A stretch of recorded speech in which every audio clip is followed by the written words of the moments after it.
Assalamualaikum warahmatullahi wabarakatuh. Syukur alhamdulillah kita masih berjumpa di channel ini. Sholawat serta salam kita haturkan kepada junjungan kita baginda Nabi besar Muhammad sallallahu alaihi wasallam. Allahumma sholli ala sayyidina Muhammad wa ala ali sayyidina Muhammad. Saya berharap semoga sahabat semua diberikan kesehatan, dilapangkan rezekinya, diampuni dosa-dosanya, dipanjangkan umurnya, dan diwafatkan dalam keadaan husnul khotimah. Amin ya rabbal alamin. Sahabat beriman yang dirahmati Allah, dalam tidur kita terkadang hadir petunjuk, kadang pula hanya bunga-bunga pikiran yang berlalu. Namun ada saatnya mimpi yang datang bukan sekedar imajinasi, melainkan isyarat, peringatan, atau bahkan doa-doa yang belum kita sadari telah dijawab oleh Allah. Dalam salah satu mimpi yang seringkali menimbulkan tanda tanya adalah mimpi menyeberangi sungai. Apakah itu pertanda baik atau justru peringatan? Pada kesempatan kali ini, kita akan membahas beberapa arti mimpi menyeberangi sungai. Namun sebelum pembahasan dimulai, saya ucapkan terima kasih untuk sahabat yang sudah mendukung channel ini. Semoga kebaikan sahabat semua dibalas dengan pahala yang berlipat ganda. Amin ya rabbal alamin. Mimpi bukanlah sekedar bunga tidur. Mimpi kerap diyakini sebagai sebuah pesan gaib, sebuah pertanda dari alam bawah sadar, atau bahkan bisikan dari dimensi spiritual yang tidak bisa dijelaskan dengan logika. Apalagi jika mimpi itu berkaitan dengan air, apalagi sungai, sebuah simbol penting dalam tradisi kebatinan Jawa. Dan lebih khusus lagi, bila seseorang bermimpi menyeberangi sungai, maka banyak makna tersembunyi yang bisa terkandung di dalamnya. Dalam budaya leluhur Jawa, sungai adalah lambang dari perjalanan hidup, batas antara dunia fisik dan metafisik, bahkan bisa menjadi isyarat dari perubahan nasib atau transisi kehidupan. Ketika seseorang bermimpi menyeberangi sungai, maka mimpi itu tak boleh diabaikan begitu saja. Terlebih bila mimpi muncul berulang-ulang atau terasa sangat nyata. Berikut ini adalah beberapa arti mimpi menyeberangi sungai. Yang pertama, menyeberangi sungai dengan air yang jernih. Jika seseorang bermimpi menyeberangi sungai dengan air yang jernih dan tenang, maka dalam kebatinan Jawa, itu adalah pertanda hati yang bersih dan jiwa yang siap menjalani perubahan besar. Sungai yang jernih menjadi simbol bahwa segala niat dan usaha akan mendapatkan pertolongan dari Yang Maha Kuasa. Perjalanan menyeberangi sungai adalah pertanda bahwa seseorang sedang atau akan menghadapi fase baru dalam hidupnya. Bisa jadi seseorang akan mendapatkan rezeki baru, perubahan lingkungan, atau bahkan panggilan spiritual untuk lebih mendekatkan diri kepada Allah. Dalam pandangan Islam, air yang jernih merupakan simbol dari ilmu yang bermanfaat, amal yang diterima, dan rezeki yang halal. Jika mimpi seperti ini datang kepada seorang mukmin, maka itu adalah pertanda agar ia bersyukur dan tetap istiqomah dalam ibadah, sebab hidupnya sedang dalam limpahan rahmat. Yang kedua, menyeberangi sungai yang deras dan gelap. Namun lain halnya bila seseorang bermimpi menyeberangi sungai yang airnya deras, keruh, bahkan menakutkan. Dalam tafsir mimpi ala Jawa, ini merupakan peringatan dari alam bawah sadar bahwa ujian besar akan datang, atau seseorang sedang berada dalam kondisi batin yang tidak stabil. Sungai yang deras adalah simbol dari pergolakan hidup. Bisa berupa masalah keluarga, pekerjaan, atau godaan dunia yang membuat seseorang nyaris tergelincir dari jalan kebenaran. Dalam kepercayaan spiritual Islam, ujian adalah bagian dari cara Allah mengangkat derajat hambanya. Maka ketika mimpi ini muncul, itu bukan berarti keburukan semata, melainkan peringatan agar seseorang menata hati, memperkuat sholat malam, memperbanyak zikir, dan menyucikan kembali niat hidupnya. Sebab sungai deras dalam mimpi adalah cermin dari derasnya dunia yang bisa menenggelamkan iman jika tak berhati-hati. Yang ketiga, menyeberangi sungai dengan bantuan jembatan. Bila dalam mimpi seseorang menyeberangi sungai menggunakan jembatan, baik itu jembatan bambu, kayu, atau besi, ini sering ditafsirkan sebagai pertolongan tak terduga. Jembatan adalah lambang dari jalan keluar dan bantuan yang datang dari makhluk atau peristiwa yang tak disangka-sangka.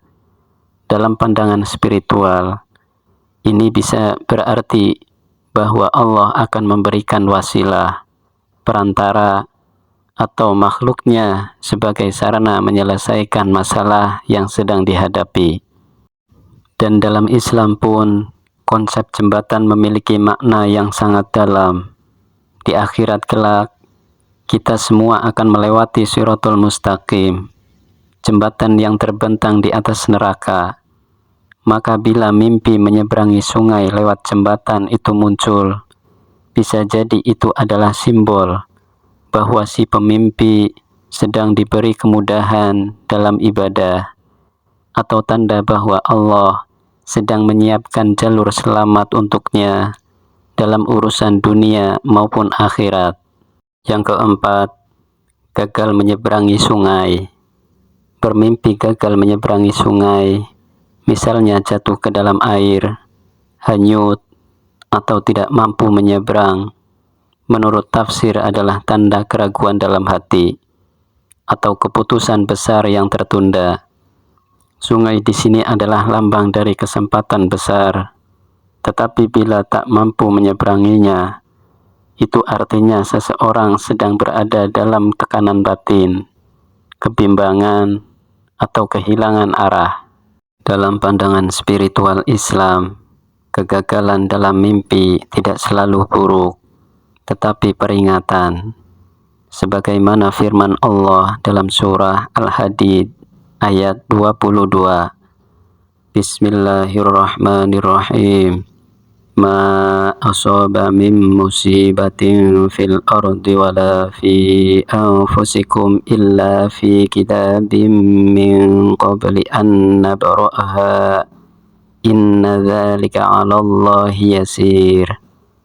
Tidak ada bencana apapun yang menimpa di bumi dan tidak juga yang menimpa dirimu, kecuali telah tertulis dalam kitab Lauhul Mahfuz sebelum kami mewujudkannya. Sesungguhnya hal itu mudah bagi Allah. Quran Surah Al-Hadid ayat 22. Artinya, kegagalan dalam mimpi bisa menjadi panggilan untuk muhasabah diri, agar kita kembali menata tujuan hidup, meninggalkan maksiat tersembunyi, dan membersihkan kembali niat dalam beramal. Yang kelima, menyeberangi sungai bersama orang lain.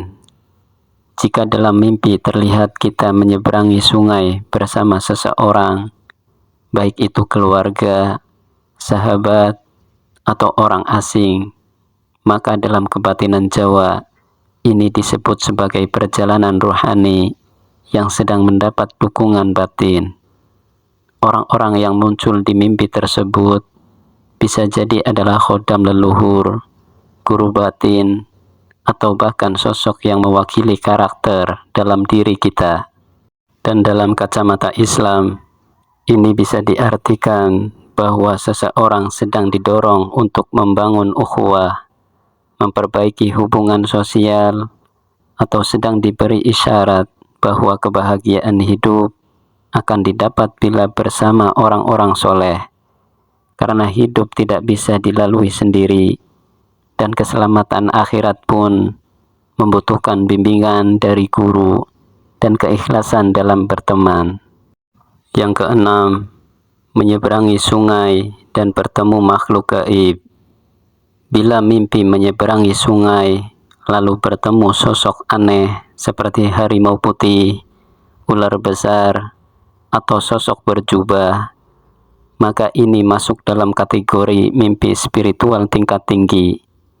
Sungai adalah batas dunia, dan makhluk gaib yang dijumpai adalah perwakilan dari alam sebelah.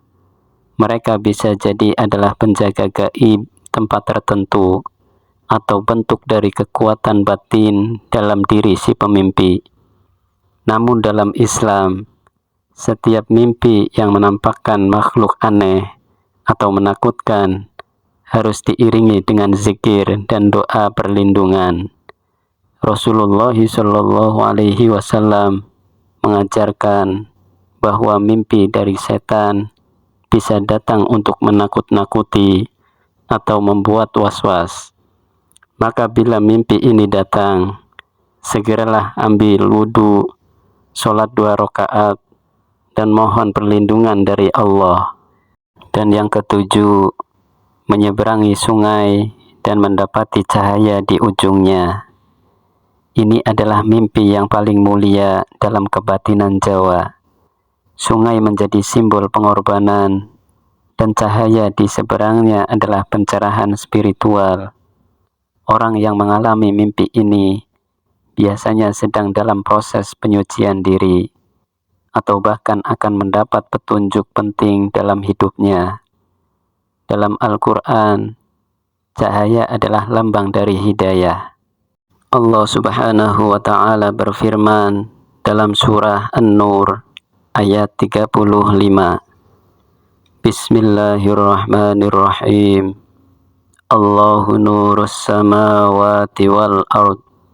Mathalu nurihi kamishkatin fiha misbah. Al-misbahu fi zujajah. Az-zujajatu ka'annaha kawkabun durriyyun yuqadu min syajaratin mubarakatin zaitunatin la syarqiyyatin wala gharbiyyah yakadu zaituha yudhi'u walau lam tamsashu nar nurun ala nur yahdillahu linurihi man yasha' wa yadribullahul amthala linnas wallahu bikulli syai'in alim. Allah pemberi cahaya pada langit dan bumi. Perumpamaan cahayanya seperti sebuah lubang pada dinding yang tidak tembus, yang di dalamnya ada pelita besar. Pelita itu di dalam tabung kaca, dan tabung kaca itu bagaikan bintang yang berkilauan seperti mutiara, yang dinyalakan dengan minyak dari pohon yang diberkahi, yaitu pohon zaitun, yang tumbuh tidak di timur dan tidak pula di barat, yang minyaknya saja hampir-hampir menerangi walaupun tidak disentuh api. Cahaya di atas cahaya berlapis-lapis. Allah memberi petunjuk menuju cahayanya kepada orang yang Dia kehendaki. Allah membuat perumpamaan-perumpamaan bagi manusia. Allah Maha mengetahui segala sesuatu. Quran Surah An-Nur ayat 35. Maka bila kita bermimpi menyeberangi sungai dan melihat cahaya, itu pertanda Allah sedang mendekatkan dirinya kepada kita, membuka tirai-tirai batin, dan mengajak kita untuk menapaki jalan spiritual yang lebih dalam dan penuh makna. Namun perlu diingat, tidak semua mimpi perlu ditafsirkan berlebihan. Islam mengajarkan kita untuk berpikir seimbang, membedakan antara mimpi yang datang dari Allah, dari jiwa sendiri, atau dari setan. Bila mimpi menyeberangi sungai, membuat kita ingin memperbaiki diri, menambah ibadah, dan menjauhi dosa, maka itulah mimpi yang patut kita jaga dan renungi. Semoga setiap mimpi menjadi jalan menuju takwa. Semoga setiap malam yang kita lalui menjadi awal dari cahaya keimanan, dan semoga kita selalu diberi petunjuk oleh Allah, baik dalam sadar maupun dalam tidur. Amin ya rabbal alamin. Terima kasih sudah meluangkan waktunya untuk menonton. Semoga video ini bermanfaat untuk kita semua. Bila ada kebaikan, itu semata-mata datangnya dari Allah Subhanahu wa Ta'ala, dan bila ada kesalahan dan kekurangan, itu semata-mata datangnya dari diri saya pribadi sebagai manusia biasa. Semoga Allah Subhanahu wa Ta'ala selalu memberikan taufik dan hidayahnya kepada kita semua. Sampai jumpa di video berikutnya. Subhanakallahumma wa bihamdika, asyhadu an la ilaha illa anta, astaghfiruka wa atubu ilaik. Wassalamualaikum warahmatullahi wabarakatuh.